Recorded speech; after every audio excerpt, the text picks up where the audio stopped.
State Representative Tacky Chanda Quincy is joining us once again for another Tacky Talk on a Thursday today, Tacky. Good morning. It's Thursdays with Tacky, and great to see you, Joe.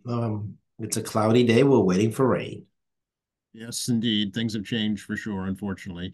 But I think, most notably, we should mention today we're recording this on the 80th anniversary of the D-Day invasion of Normandy, France. Yeah, I watched the news this morning regarding, I believe, the First Lady in France going through the memorial ceremonies and just the raw number of lives that many young men gave to basically start the end of World War II, to be honest, and the largest amphibious campaign ever mounted in the history of man. And this includes like ancient Arab naval excursions where they're trying to move tens of thousands of folks. It doesn't matter what decade you're in. The daunting task of moving large number of men and equipment, whether it be tanks or horses, it doesn't matter. I mean, it's the logistics are insane, and and even just keeping that under wraps is incredible. One of the things that's kind of remarkable about D-Day is the fact they kept it in secret so long, despite the fact that Germans kind of can guesstimate where to land because it's not like the whole Normandy or France at all is can be drop a lot of folks off and it's a killing field once you get off, right? So German defenses obviously was mounted everywhere, but obviously don't want to have the highest concentration of defenses where they believe um, troops would land. And um, yeah, I mean, I always thought one of the remarkable things was just the sheer amount of disinformation that Allied forces were put out to really have German defenses guessing where they were and whether or not to deploy resources in the right areas. And it was kind of chaotic, as you can tell. Everyone's seen Private Ryan and other um, similar movies and documentaries. You realize the battle starts, it isn't like there's instant communication. It's just get there, and um, it's a lot of sacrifice by heroes to bring into a terrible war, start the end of a terrible war, and obviously keep our freedoms that we enjoy today, but not just here, but all over the world. Yeah, it's just the importance of it cannot be overstated, certainly. And of course, many of the survivors are, now centenarians. They were 17, 18, 19, 20 years old then, so they're in their late 90s or 100 or better. Yeah, no longer with us is Bob Noble, right? A guy who's very humble. Was a POW, was a parachuter um, during Normandy. Everyone forgot the part where he dropped a lot of young boys and men out of airplanes with not a whole ton of training. If anyone has a chance, I wonder if Bob Bosworth has the Bob Noble interview somewhere again to put back up. I haven't read it in a long time, but I mean, I remember Bob telling me that they exactly have a lot of parachute training. Right. Here's a parachute. Here's how it does it. There was no like test run, and you hope the Right. thing opened. And then, yeah, and then what do you do once you get there? I mean, just astounding what these young men did, and to this day, it deserves to be remembered for certain. And also support staff, which also composed of a lot of women, behind um, all this, doing everything from communication to logistics and intelligence, as well as monitoring the situation the best they can. And sadly, of course, a lot of administrators that weren't on the battlefield had to do the help do identification and notification. It's there's heroes all around. The greatest sacrifice of those who laid their lives, but there's a lot of support staff that made it happen. Whether you were a welder or a Mm, medical person or administration, or perhaps that sad job of the identifying and notifying family of passing of your family member. right. Um, Yeah. People tend to forget it's a real team effort that we to do things in America, and uh, you know it can't be easy if you're doing logistics from the back because you know what's happening. Exactly. Yeah. So certainly here in Quincy, I don't know of any other community really that does so much for its veterans in terms of recognizing, honoring, and assisting them. Yeah, if you have a chance, definitely drive by a 4 Point Square. You see the Island of Flags. It's beautifully done.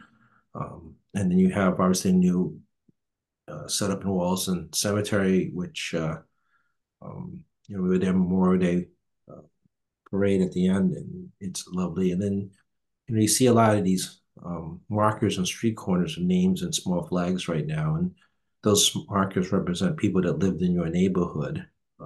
In some cases, well before your time of moving here, made the ultimate sacrifice. And of course, we have Caddy Park, which is one of the youngest.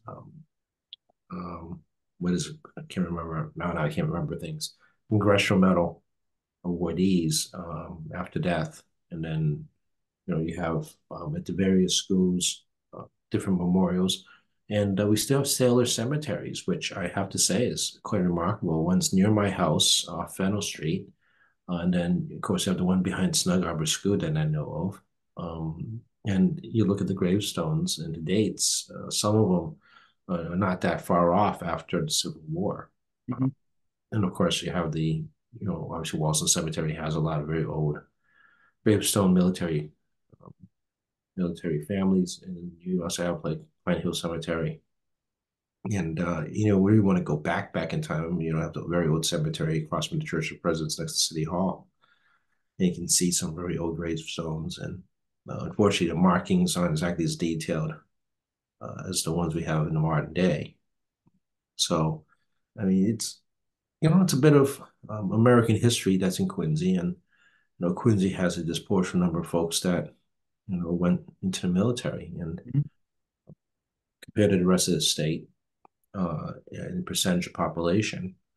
Um, and we also have a lot of casualties, over well past 100 years of men and now women, who lay their lives on the line every day and able to come home, and unfortunately, some make the ultimate sacrifice or are unable to.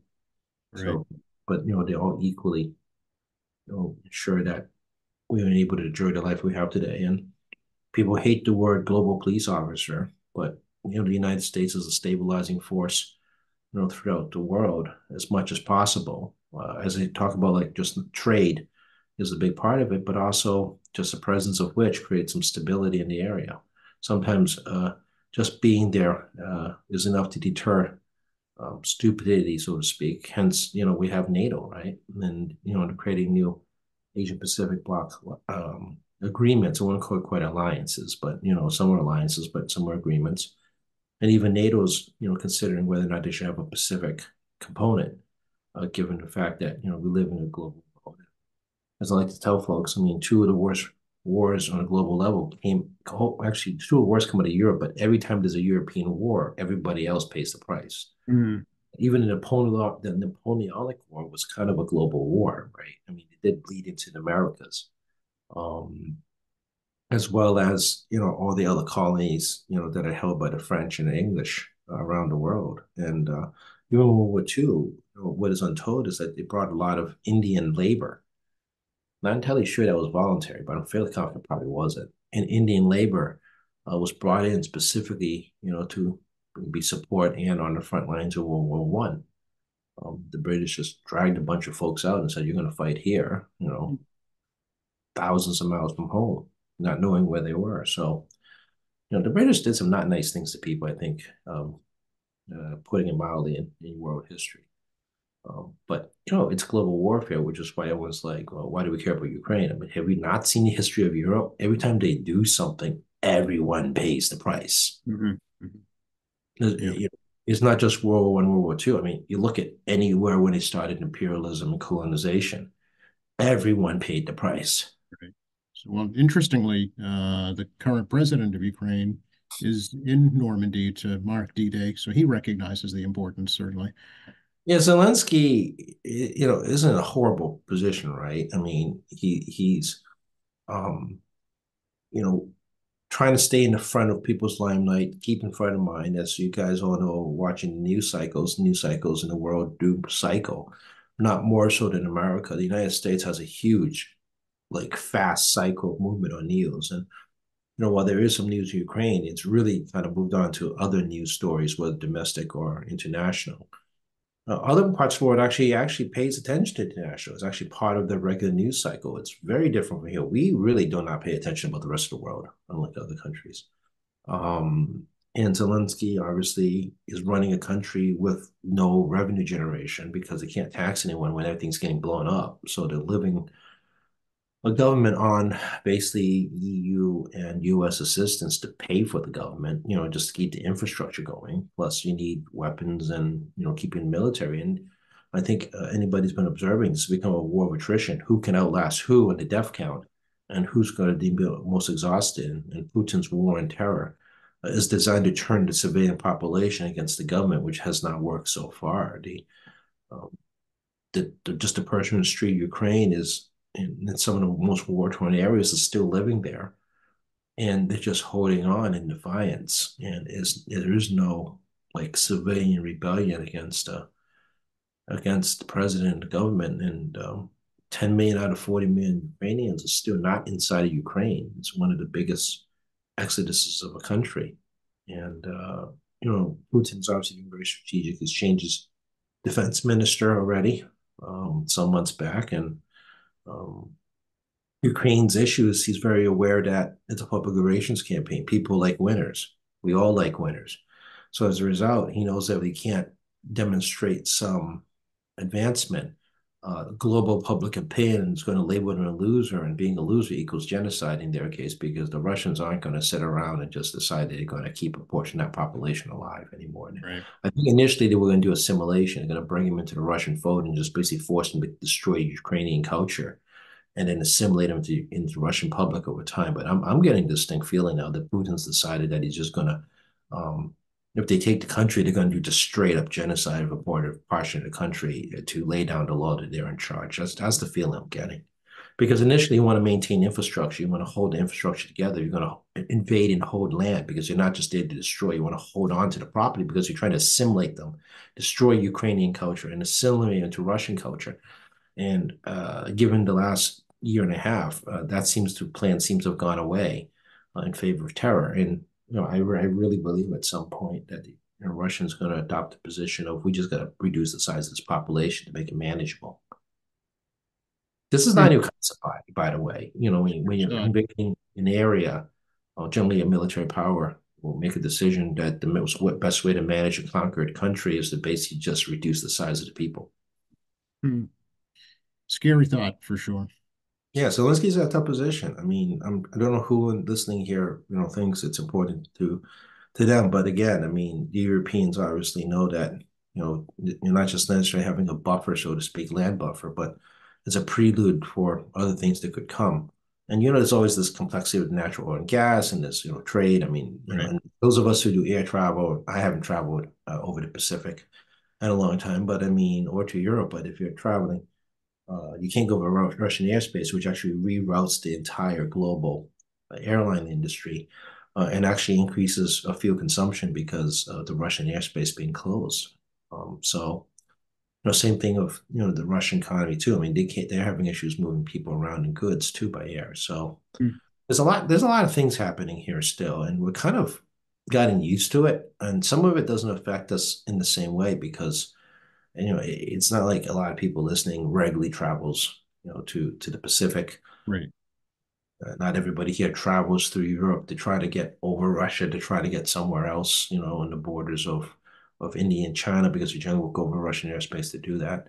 So, I mean, probably doesn't affect you, but it does affect a lot of people. And, Zelensky's in France because he needs to keep in front of people to remind people that we're still here. They're not dead.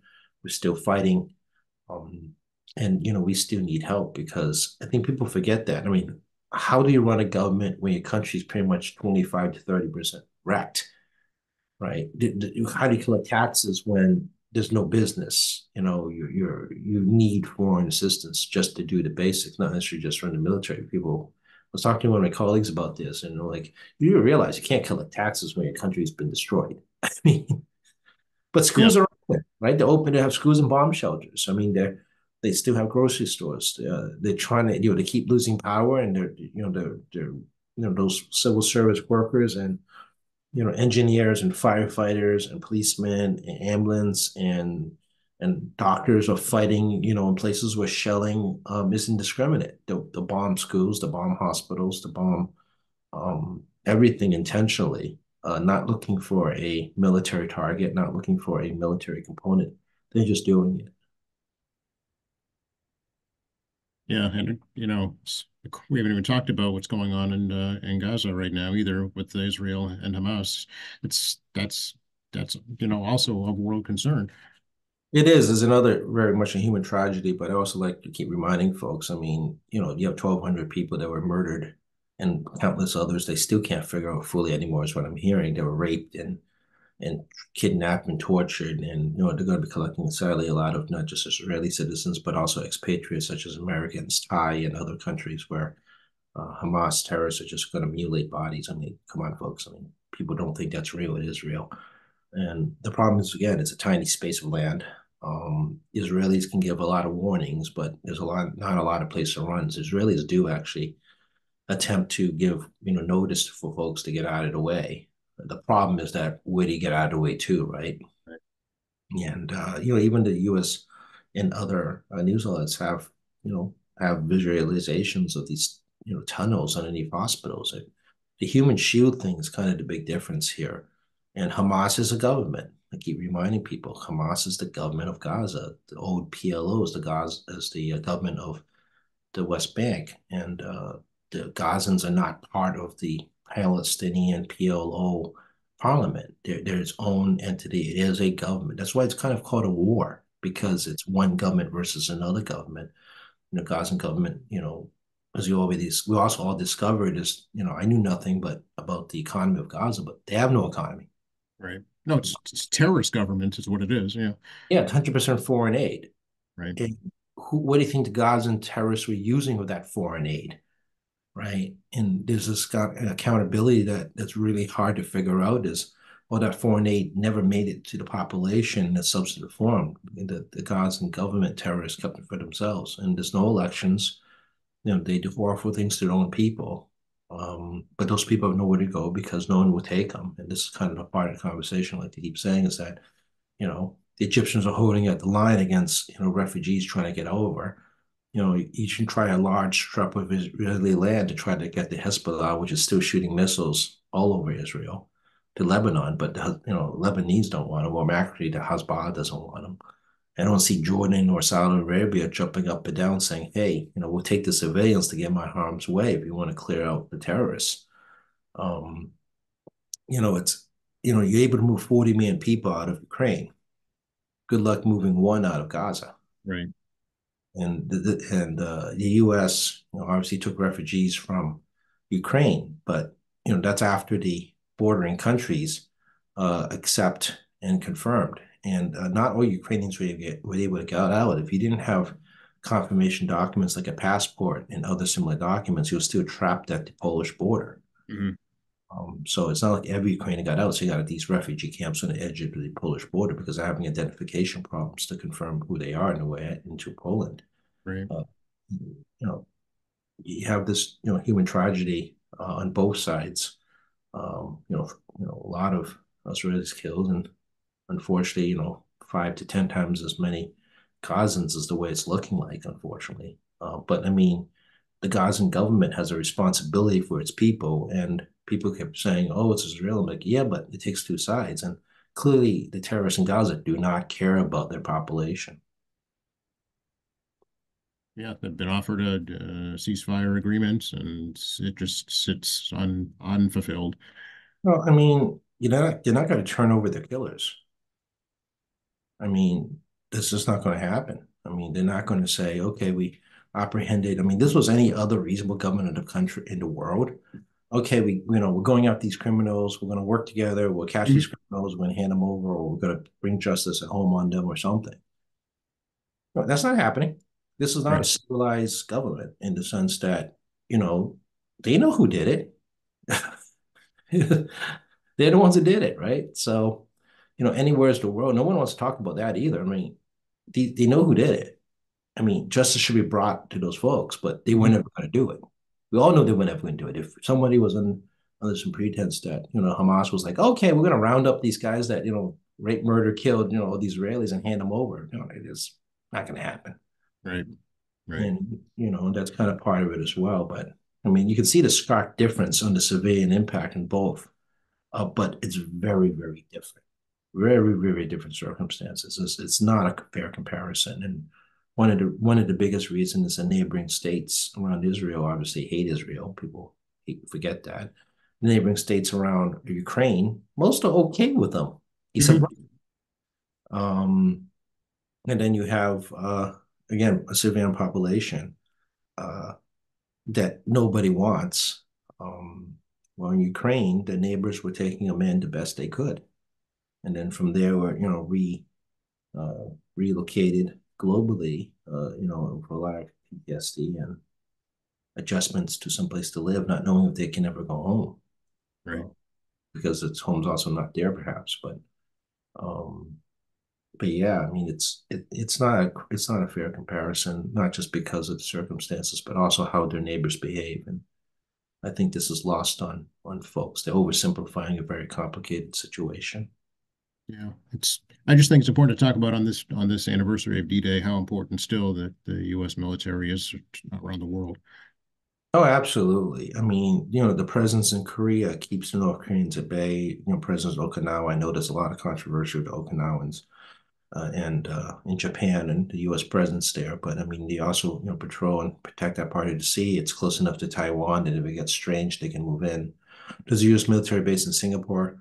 When the Philippines gave up their lease to the U.S., Singaporeans, accepted, U.S. military presence. But now with the President Marcos of Philippines, they're allowing U.S. presence on, I think, up to 8 and probably more coming military bases for joint operations and staging areas for U.S. military. And of course, everyone forgets the Australians. The Australians are, a key military, air, naval, and land based forces, which provide security for the surrounding areas, such as New Zealand. So, Australians is their key military security region. People in America kind of forget that is that we're not just there alone. You have other long time partners from World War One and World War Two in their zone. And you got the Yeah. big scary army in India, which is among the biggest standing armies on the planet. Now we can debate the efficiency of that army, but there's a lot of people, and they're the biggest border threat to China. Mhm. Mhm. Yep. So a lot going on for sure. Yeah, and the U.S. military presence in the Middle East, military presence in Africa, obviously in Europe, you know, Germany, of course, has been there since World War II. Yeah. yeah. So I mean, it's kind of like you shoot at U.S. troops, there will be a consequence. Mm. And again, U.S. has a policy, to bring back U.S. citizens from dangerous situations. I mean, it's a U.S. policy.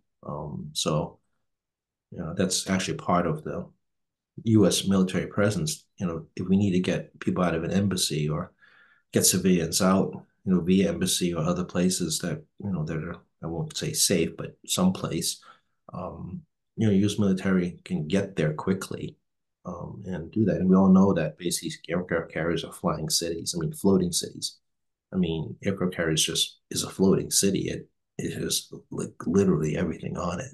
Mhm. Um, and it has, oddly enough, space for massive evac situations. They can reconfigure these monster ships um, to any kind of situation you need, whether it be military or civilian rescue or humanitarian aid.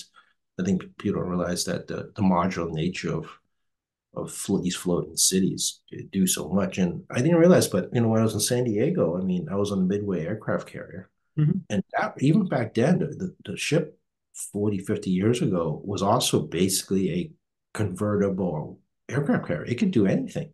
Mhm.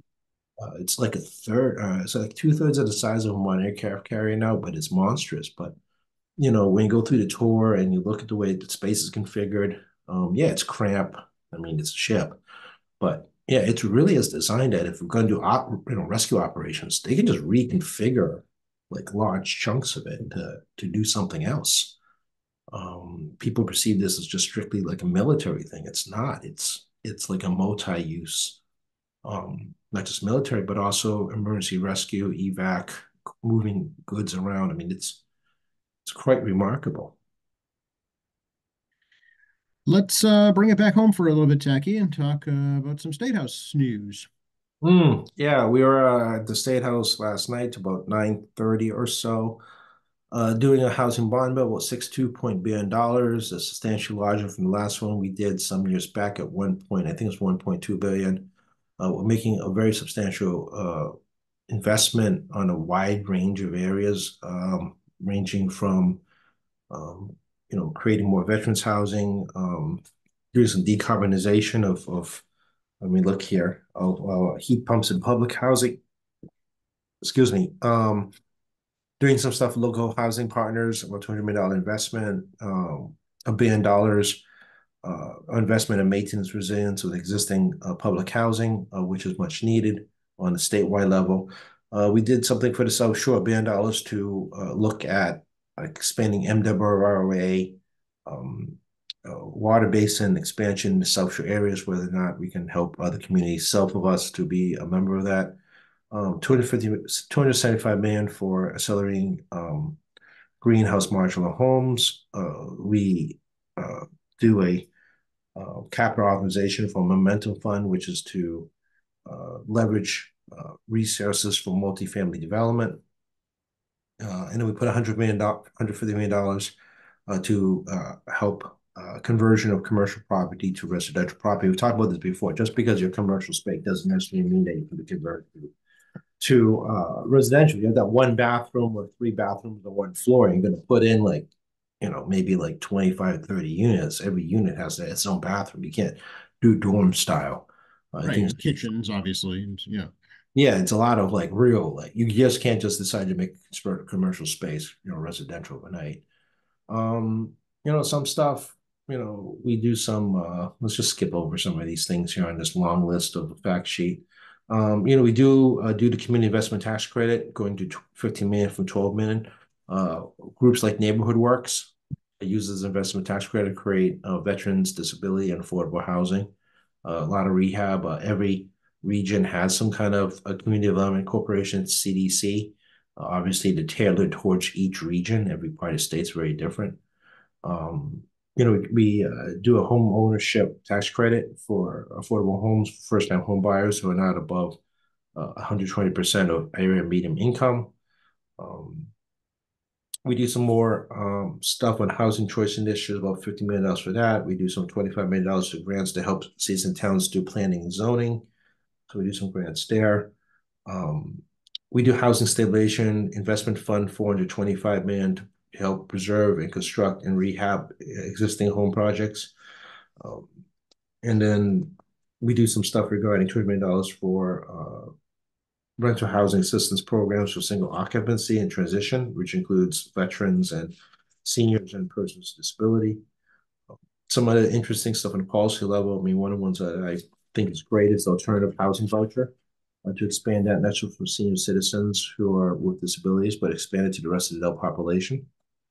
This is the alternative to what we call the MSRVP, which is the program similar to Section 8, which is what everyone talks about, which is really a federal program. So no one really hears about this, but it's the Alternative Virtual Housing Program, HVRP, which is really targeted persons with disabilities. Okay. And that program has been very successful creating independent living for people who are disabilities, who are senior citizens. I think expanding it is great because it to other adults, because it again encourages independence. What else is in here? We do some stuff with the architectural board. We do some simple reforming the board a bit regarding its membership. Um, we do some vacant land studies. The state obviously has some vacant land. So it's a good idea to kind of take a look at that. One of the more controversial things that we're talking about in caucus and number of members is the accessory dwelling units, or what they refer to as in-law apartments. Yeah. I did a year on the zoning board here before I got elected. Those issues they come up, and I'm going to tell you right now, they're not easy to build. An in-law apartment is not easy to put in your home. Hmm. There's a lot, you just have to comply with setbacks. You have Conservation Commission issues. It can be very expensive because it has to be an in-law. So we're going to allow it by right on a permit for anything less than 900 square feet. But by right only crosses the first barrier about a zoning issue, whether or not you're allowed to do so, but it doesn't take away all the other requirements. For example, you have by right to build a deck, but you still need a building permit. You still have environmental issues depending where located. You still have construction requirements. You still need meet. Well, a deck doesn't have fire code, but if you're doing a house renovation or addition for in-law apartment, internal dwelling unit, you still have to do things like fire code requirements and Mhm. emergency access and safety, and all that stuff. So it is a very costly endeavor. The chair of housing, actually, my friend Jim Rosero, he actually came out of the Senate. He was a Senate Ways and Means guy as Oh, well. So we actually had crossed paths in our younger days when I worked for Mike Morrissey. And this is first big debate. Congratulations to Jim. I probably can't hear this because he's not on the South Shore. He's Westford, which is near Chelmsford Low area. well, we're online too, so he can hear it. Yeah, so I'm not sure Jim's going to hear this, but congratulations, Jim, on your first big debate. You had to manage 373 amendments over the course of 24 hours and had to manage 159 members, asking for stuff out of you. So he did a great job trying to narrow the outside sections of policy issues strictly to housing related issues. I Right. did take note of that. I did notice the policy stuff was really narrowly tailored. Anything outside of that zone was not accepted. And they did some stuff on earmarks with some colleagues. But I mean, in Quincy, a lot of the stuff in housing falls around our neighborhood works and the public housing, and the current bonding already includes a lot to help those existing agencies. So, but good job, Jim. I mean, you managed a very difficult situation. Your first big debate isn't easy in the state house. It's your first. So does the Senate have a version two, or what does it go from here? It's going to the Senate. It's going to be reviewed by their bonding committee and their Ways and Means committee. And I'm not sure what's going to happen next. I mean, as I like to say, July 31st is coming up, and today is June 6th, as we mentioned at the top of the hour. So time is ticking, and I don't know what their plan is on the other side. Okay, I know it's significantly more than the governor's recommendation, actually. Yeah, we felt that, given the fact these bond authorizations range between 10 and 30 years, depending on which part of the bond bill, it gives a lot more flexibility for this governor and future governors to access funds and be able to authorize, well, yeah, we authorize, but to appropriate bond monies as needed as we have the changing times. So, these authorizations for multi-year, as the housing plan or housing development moves forward on, not just this governor and perhaps on future governors. I can't predict what's going to happen if Governor Healy's staying, Governor Healy's going. I have no clue, right? Right, right. So, it gives them ability to continue the work, whether it be starting today or maybe they'll start it 2 years from now, but they know they have some bonding ability available. However, I always remind folks we have a self-imposed bond cap that has been going on since Bill Weld won his first term, where we bond based on CPI every year regarding expansion. So, we're looking at somewhere maybe $2.3 billion annually we can bond statewide. We do have a kind of a debt cap, which is about, I think, 22 billion. Maybe I haven't looked. I keep forgetting to look because the number moves based on CPI. Mhm. And then, we also have, a lot of leveraging. So, whether or not we can do matches against the federal government, which can be bond or cash, which again, we did that early this year regarding using the interest from the rainy day fund to leverage federal grants because we want to be first in line. If you got dough, we get money, you can get between 80 and 90% covered by the federal government. So it is in our best interest, but maintaining our debt payments and the total budget of below 5%. I think it's closer to under 4 actually, where our Hmm. budget is very modest regarding debt payments. Those of you who have a business, those who have a mortgage at home, know how debt, eats into your budgets. And it's very important for the state to maintain a low debt load on its budget. And, remember fixed costs. I mean, our fixed cost is 50%. Medicare, Medicaid, Mass Health, it's all one thing, folks, in terms of our budget. And, obviously local aid in Chapter 70. So, your assistance to city and towns, which, Quincy amounts well past $60 million of its $420 million budget, is a fixed cost. So it's imperative that the state's able to continue to bond to help our infrastructure out, but we also got to keep our debt payments, very reasonable. Right. Yeah. It's a balancing act, right? Make sure that checkbook balances all the time. It is. It's a job of the Secretary of Ministry of Finance, it's a job of House and Senate Ways and Means, and the membership, getting updates from those bodies. But it's also the job of the governor and the state treasurer. The governor has to decide when to try to fit these things under the cap. And the treasurer's job, of course, is to start releasing bonds at the best value possible. And of course, we're in rising interest rates, and it's very competitive for not just Wall Street, but normal citizens, who can access brokerage accounts or other things, your financial investor. Talk to your financial investor, folks, before you make investments. Strongly advise, go talk to your financial advisor. To basically, like I say, be part of the solution. Perhaps own a piece of the rock. You can call it whatever you want. Talk to a financial advisor, whether it makes sense to be, a participant in a high interest rate environment of the treasurer trying to get the lowest interest rate possible, when we issue state bonds. Right, right. Yeah. Interestingly, I think I read earlier this morning, they're starting to cut rates in Europe. The Eurozone is starting to lower borrowing rates. Yeah, they were at 4%. It's Yeah, down to 3.75, if I remember correctly. I think the president of the board actually dissented that on sounds right. Yeah, it's very unusual to have the board president dissent on this. She didn't have a lot of commentary, but it looks like Europe's inflation is starting to come under some level of control. It appears that way. They've avoided a true recession. They've had a technical recession, mm. like we did. It's technically a recession, but nothing super bad happened. But I want to make this note too that I've been listening to some news regarding surveying, and I don't know if I mentioned this last time, but I was talking to some friends this weekend, and we're talking about the lack of critical thinking that's really taught in colleges. The one who's talked to is much younger than me. She just got out of college. Okay, Oh, so this is coming from a horse's mouth situation. yeah. She's like, there's more critical thinking for her in high school, she thinks, than it was in college level. Oh, And um and she's also from overseas, so she has like a couple of different comparisons, even though she spent the majority of time schooling here through high school and college. So it's kind of like inside out looking mhm. opinion. But I mean, the challenge critical thing, but also like the lack of proper information. So we're discussing, a lot of different topics, but people were surveyed about whether or not we were in a recession, and 59% said yes.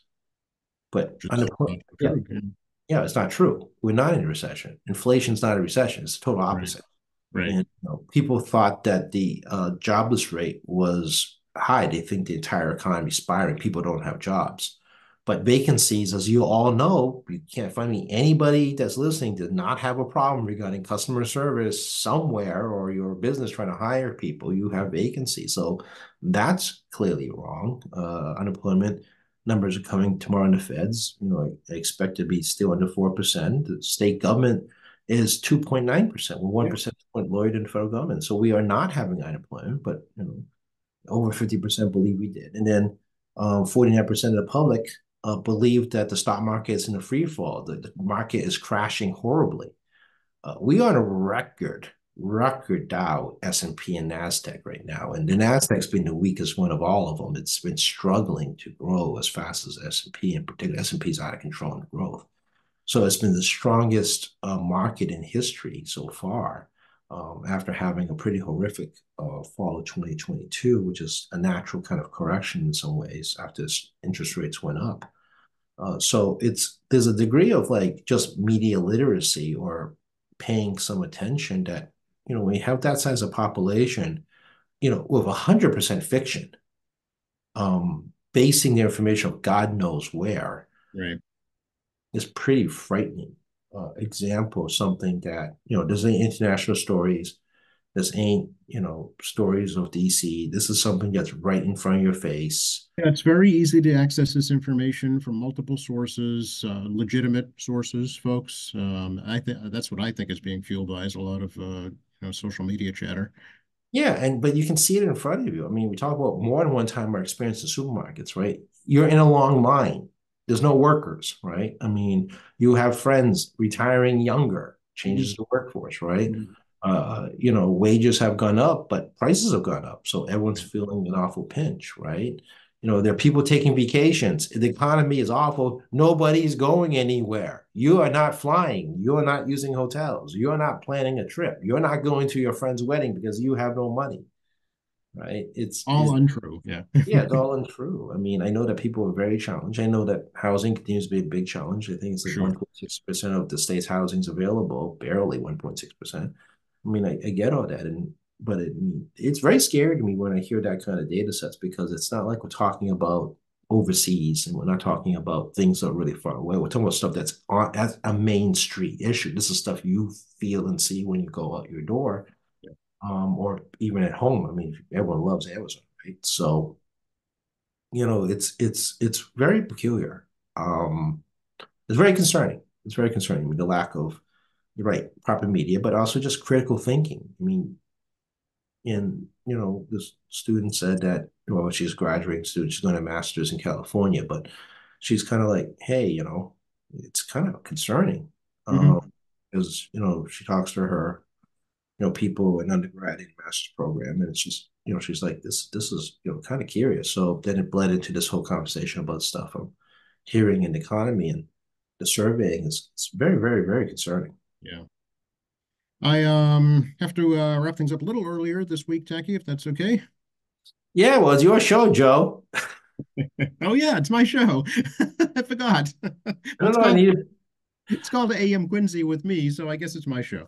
Well, last time I checked, you can just cut the mic. It's not like, I can sit here and just have moving lips. It's not like I can stop you.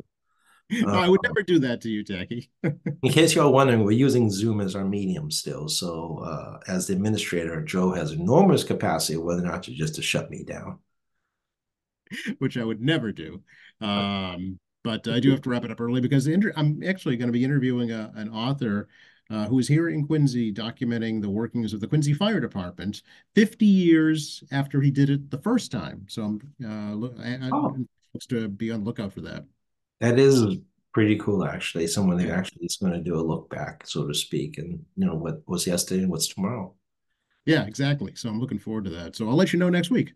Yeah, that'd be great to hear in that part of the conversation for us. So at this point, the office is staffed 617-722-2370, 617-722-2370. I know I keep saying it over and over again, but I do have people in the office. We are working, we're working. Tacky.chan at mahouse.gov, tackey.chan at mahouse.gov. 617, we already did the phone number. We have the state website, malegislature.gov. You can watch last night's session if you're really up for it, as well as public hearings, great resources. You can find your bills. You don't have to call us, amazingly. As you said, information access is out there. At Tacky Chan, yeah, formerly known as Twitter, X. You have State Representative Tacky Chan. You've been noticing, if you look at my Facebook, it is a public Facebook. You do not have to be a Facebook member. It's been very, very busy because I've been very, very busy. So, a lot of stuff going on in my life at work and, some of the stuff we talk here, but also stuff you see where I've been. And there'll be more coming up on my goings later on. And of course, we have TackyChan.org, which people actually do communicate by. I just strongly discourage social media messaging because it's just too hard to filter through. I get a lot of junk, just as you can imagine. But we have a resource page at tackychan.org, so you can find numbers and reach out to us that way as well. And of course, it's either Tuesday Tacky Tuesday or Thursdays with Tacky, depending on where we are with Joe. So that's all I got. All right. We'll leave it there and we'll catch up next week. Thanks a lot, Tacky. Thank you, Joe. I'll talk to you soon.